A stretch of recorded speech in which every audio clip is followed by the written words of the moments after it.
여러분, 이번 주 한국 증시 진짜 역사적인 한 주였어요. 많은 분들은 아마 코스피 9천 돌파 이걸 먼저 떠올리실 거예요. 코스피가요 6월 18일에 사상 처음으로 9천 선을 뚫었거든요. 새 이정표를 세운 겁니다. 외국인 자금이 쫙 들어왔고요. 반도체 대형주가 시장을 강하게 끌어올렸어요. 특히 SK하이닉스랑 삼성전자가 나란히 신고가를 찍었죠. 시장에서는 다시 한번 AI 반도체 슈퍼사이클 기대가 폭발하기 시작했습니다. 근데요, 많은 투자자들이 코스피 지수랑 삼성전자, SK하이닉스만 쳐다보는 사이에 정작 시장 안쪽에선 훨씬 중요한 변화가 나타났어요. 진짜 중요한 건요, 코스피 9천 그 자체가 아닐 수도 있습니다. 왜냐? 돈의 흐름이 달라지고 있거든요. 그래서 이번 영상에선요, 단순히 어떤 종목이 올랐냐가 아니라 지금 AI 시대에 돈이 어디로 이동하고 있는지, 그리고 한국이랑 미국 시장에서 어떤 종목들이 실제로 수혜를 받고 있는지 철저히 팩트 중심으로 보겠습니다. 자, 먼저 이번 주 국내 시장부터 볼게요. 이번 주 주간 상승률 상위 종목들 눈에 띄는 게 뭐였냐면요, 삼성전기유 44.98%, 가온전선 33.23%, 사마콘덴서 33.78%, 삼성전기 32.44%, SK스퀘어 31.08%였어요. 반면에 삼성전자는 같은 기간 9.77%, SK하이닉스는 28.56% 올랐고요. 무슨 말이냐? 시장의 중심이던 삼성전자보다 4배 이상 오른 종목들이 나왔다는 거예요. 심지어 SK하이닉스보다 더 센 상승률을 찍은 종목도 여럿 나왔고요. 많은 분들이 이렇게 생각하시죠? AI 시장이 크면 엔비디아 사고, 삼성전자, SK하이닉스 사면 끝이다.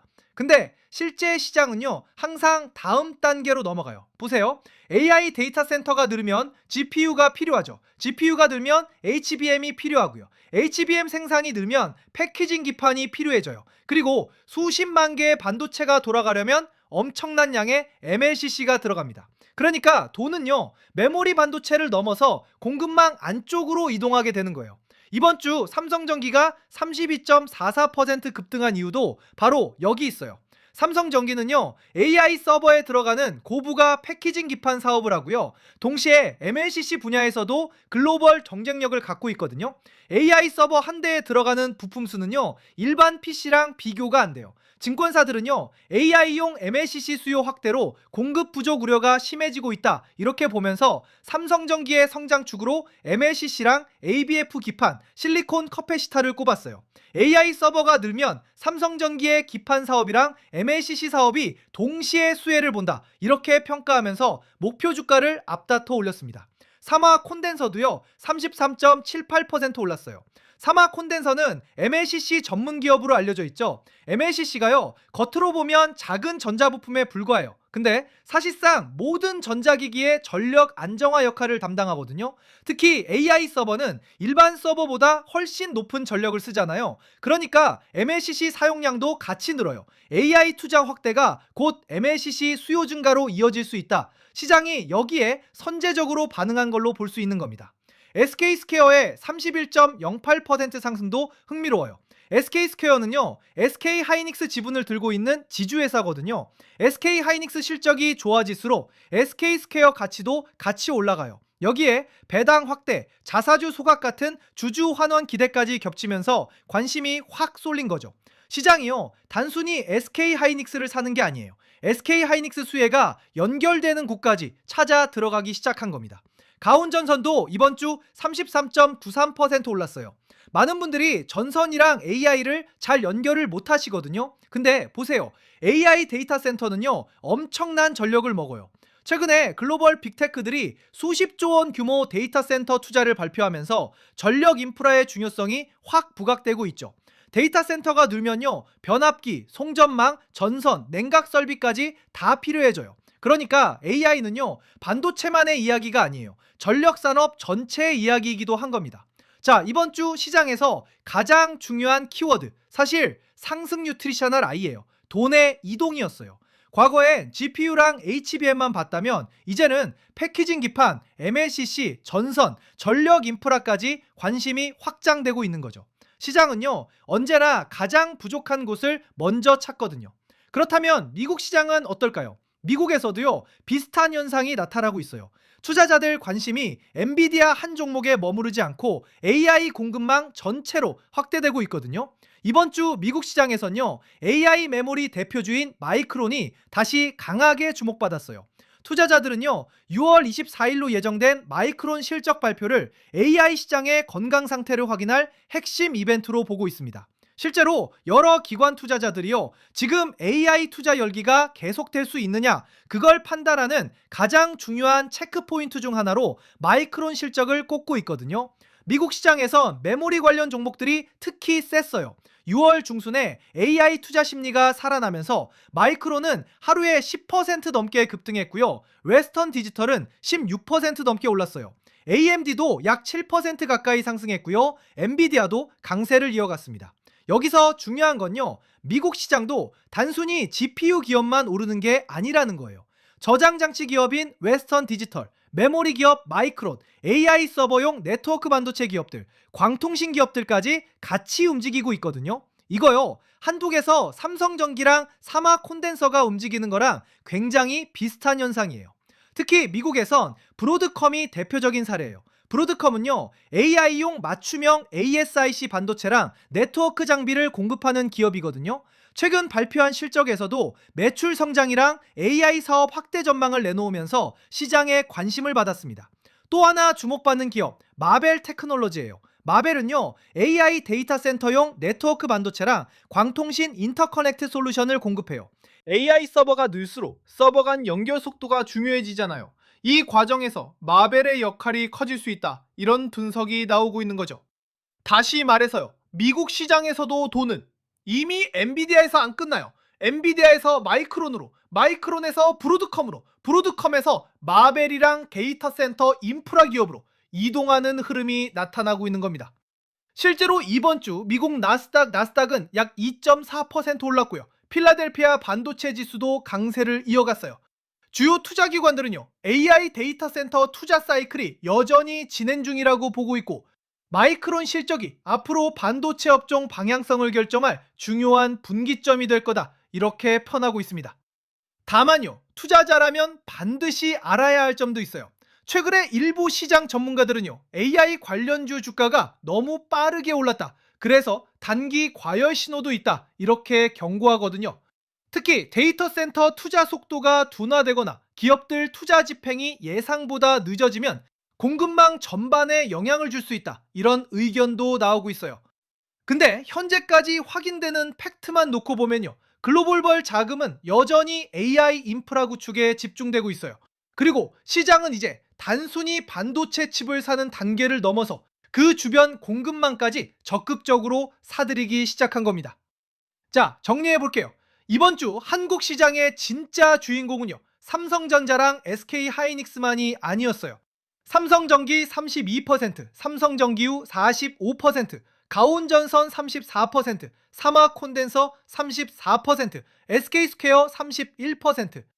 이 숫자들이요, 시장이 AI 공급망 안쪽으로 이동하고 있다는 신호인 거예요. 그리고 미국 시장에서도 같은 현상이 나타나고 있죠.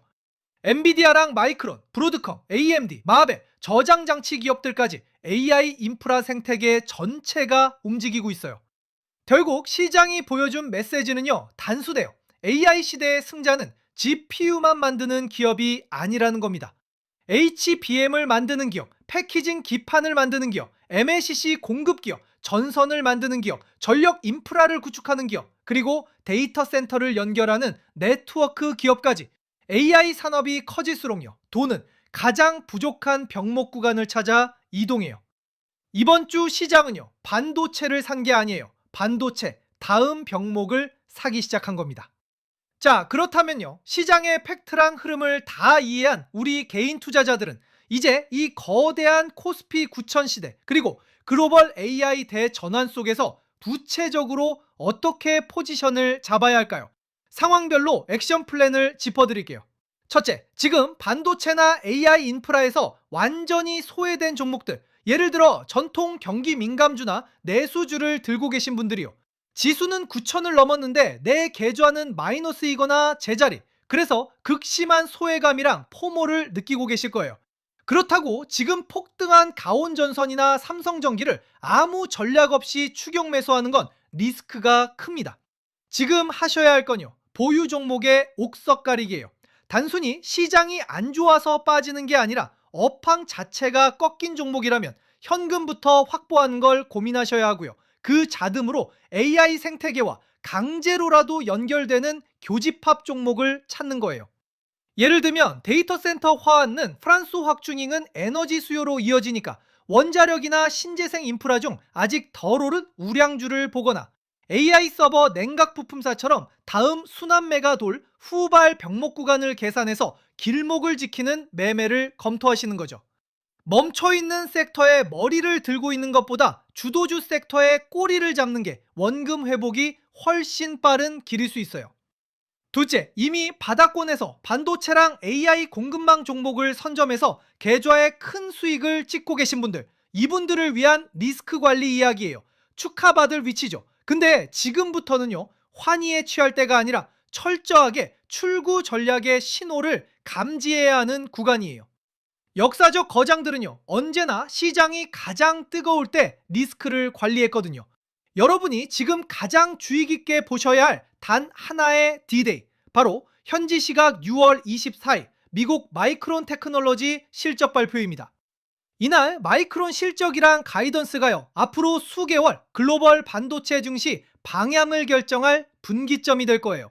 만약 실적이 시장의 높은 눈높이를 못 채우거나 설비 투자가 과해서 속도를 낮추겠다는 말이 미세하게라도 나온다면 시장은 이걸 강력한 단기 고점 신호로 받아들이고 급격한 차익 실현 매물을 쏟아낼 수 있어요.